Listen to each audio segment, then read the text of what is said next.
É o Diego Amorim chegando aqui com a gente. Diego, bom dia, tudo bem? Tudo bem, Mauro. Bom dia a você, a Ana, quem nos acompanha pela Nova Brasil. Diego, você teve acesso a uma pesquisa que ouviu parlamentares sobre a avaliação deles do trabalho do presidente do Banco Central, Roberto Campos Neto. Ele tá bem na fita ou tá mal na fita? Vamos lá, Mauro. Roberto Campos Neto, presidente do Banco Central. É tão interessante a gente perceber como a politização nos últimos anos fez as pessoas conhecerem nomes que antes era algo impensável, né? Quem é que no Brasil, anos atrás, sabia o nome e sabia quem era o presidente do Banco Central, né? Uma instituição tão técnica, tão arrojada, tão distante das pessoas. Hoje todo mundo fala de Roberto Campos Neto para cá, Roberto Campos Neto para lá. Ele é um economista, neto do Roberto Campos, que comandou o Ministério do Planejamento no governo Castelo Branco, na década de 1960. Foi um dos idealizadores do Banco Central, do próprio Banco Central e do BNDES, o avô dele. O Roberto Campos Neto assumiu em 2019, no primeiro ano do governo Bolsonaro, a convite do então ministro da Fazenda, da Economia, o Paulo Guedes. No meio do caminho, em 2021, o Congresso Nacional aprovou aquele projeto da chamada autonomia do Banco Central. Se o nosso ouvinte ainda não entende isso, eu tento explicar da maneira mais didática possível, é tornar o Banco Central uma instituição independente da política, ou seja, com esse projeto que foi aprovado, a intenção, que é fazer com que as decisões do Banco Central não sejam contaminadas pela política, foi a seguinte: os presidentes do Banco Central tomam posse sempre no primeiro dia útil do terceiro ano de cada governo. Então eles ficam um ano de governo, mais 3 anos do governo seguinte. Isso faz com que os presidentes da República tenham, gostando ou não, e geralmente vai ser sem gostar, de conviver com o presidente do Banco Central que foi escolhido pelo seu antecessor, pelo seu adversário político, numa gestão anterior. O mandato do Roberto Campos Neto, com essa nova configuração, termina em 31 de dezembro do ano que vem, 2024, ele poderia ser reconduzido uma vez, não vai ser reconduzido, tá claro isso, pelo governo Lula. Também vale lembrar que foi na gestão do Roberto Campos Neto que se implementou o PIX, que não foi uma criação do governo Bolsonaro, ao contrário do que o Bolsonaro falava, é algo que estava já na gestão do Banco Central, na época do governo de Michel Temer, foi apenas implementado no governo de Jair Bolsonaro. Não estou tirando o mérito, claro, mas só fazendo justiça aqui à cronologia dos fatos. E no governo Lula, o Roberto Campos Neto passou a ser alvo das críticas do atual governo em razão da alta da Selic, da alta taxa da Selic, que é aquela taxa básica de juros da economia. No início desse mês, só para relembrar o nosso ouvinte, começou um processo de queda da Selic, estava em 13,75% ao ano, foi para 13,25% ao ano. A ata do Copom, que é o Comitê de Política Monetária, formado pelos diretores do Banco Central, que decidem a taxa básica de juros com base no cenário da economia, divulgada sempre na semana seguinte à reunião, indicou que vai ter uma nova queda, que terão novas quedas dessa Selic nas próximas reuniões, e a próxima reunião será nos dias 19 e 20 de setembro, daqui basicamente a um mês. Essa pesquisa, a qual eu tive acesso, foi feita pelo ranking dos políticos e avaliou justamente a gestão do Roberto Campos Neto no Congresso Nacional. De maneira geral, o Roberto Campos Neto é avaliado de forma positiva pela boa parte dos deputados federais e senadores. Na Câmara dos Deputados, esse apoio corresponde a 50,9%, metade dos deputados ouvidos nessa pesquisa, enquanto a avaliação desfavorável ao trabalho do Roberto Campos Neto é de 16%.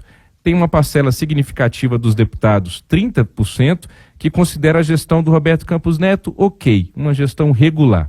No Senado, a avaliação positiva é ainda mais expressiva, 52% avaliam de maneira positiva o trabalho do Roberto Campos Neto e 26% dos senadores avaliam de maneira negativa. O percentual que avalia regularmente o Roberto Campos Neto no Senado é de 21%.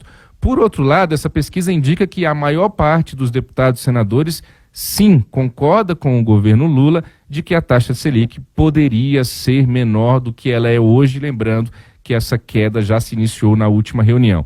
Deputados federais, 67% acham que a Selic está alta demais, senadores, 65% acham que a Selic está alta demais.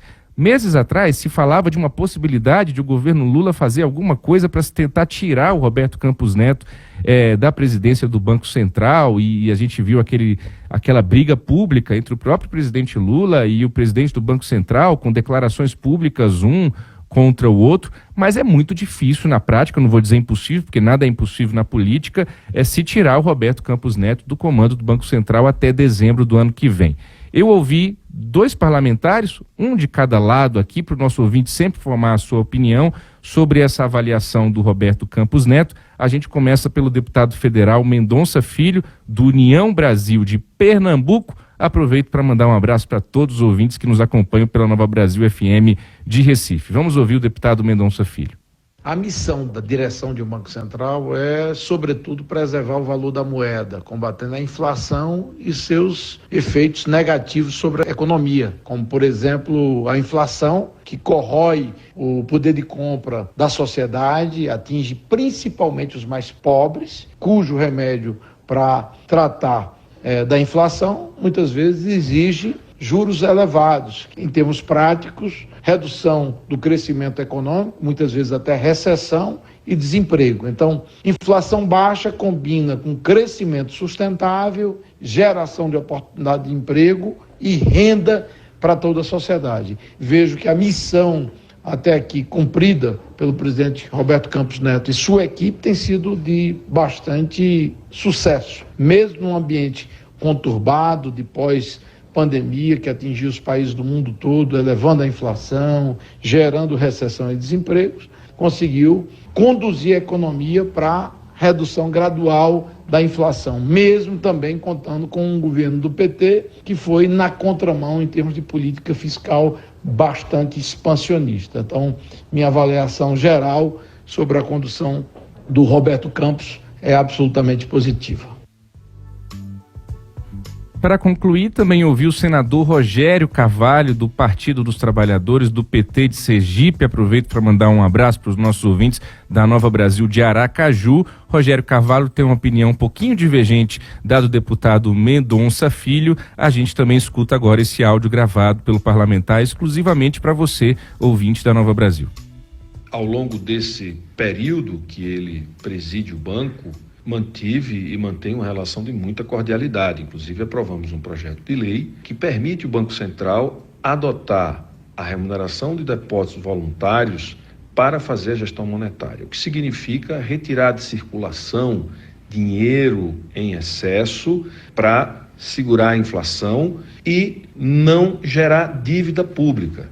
Se ele tivesse utilizando desse projeto de lei, já teria diminuído em mais de R$1 trilhão, o que melhoraria o grau de investimento do país e permitiria ao país ter acesso a crédito para investimento em infraestrutura, nas áreas sociais e na área produtiva de uma maneira geral. Ele tem uma crítica ferrenha à atuação dele no que diz respeito à taxa de juros. Essa taxa de juros já deveria ter começado a cair há pelo menos uns 5, 6 meses, de forma lenta, gradual, e hoje nós não estaríamos tendo problemas com a atividade econômica, nós estaríamos com mais emprego, com mais renda circulando, e espero que ele possa reduzir a taxa de juros. É isso, Mauro. Tá aí um cenário geral da avaliação do Roberto Campos Neto, 7h14, volto com você.